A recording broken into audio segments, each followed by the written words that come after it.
Hi again, this is part 2. I am lab page 4 from this week's lab assignment.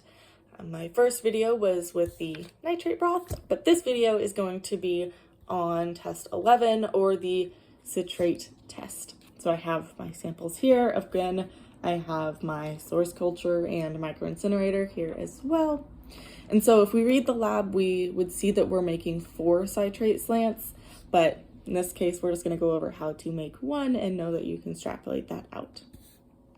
And so for this, again, we're going to have that aseptic technique. So your hair up, hands washed as soon as you get into lab. Make sure your lab bench is all wiped down.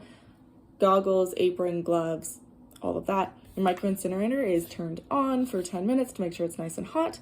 I don't have a needle, so we're just going to pretend like the other end of an inoculating loop we got in our take-home tests is that needle portion.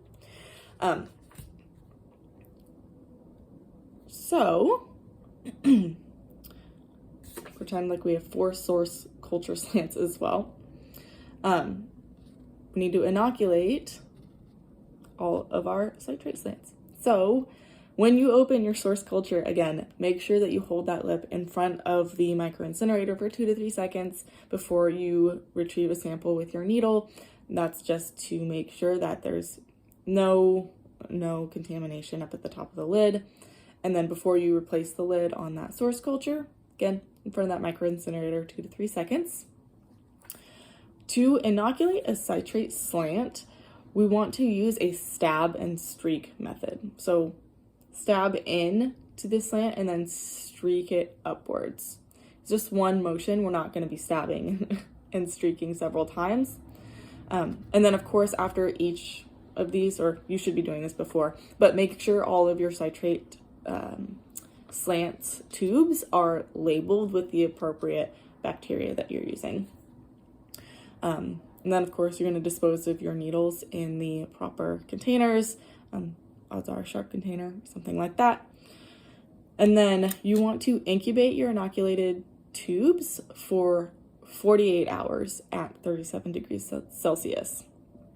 And so the next time you're in lab after that 48 hours of inoculation, you're going to be checking for growth. So if there is no growth on the slant, then we should return it back to the incubator for an additional 72 hours just to really make sure that no growth is going to occur and that we have a negative result. Some of the species that we may be testing of bacteria could be slower to grow, and so we just want to give them the time that they need. I think a lot of us learned this the hard way in the yeast experiment we did last week. Then if you are seeing growth, the color of the medium will change to a bluish hue, and this is a positive result. And so in this instance, we're looking for a color change. The green, if this stays green, it's a negative result. Even after 5 days, it's a negative result.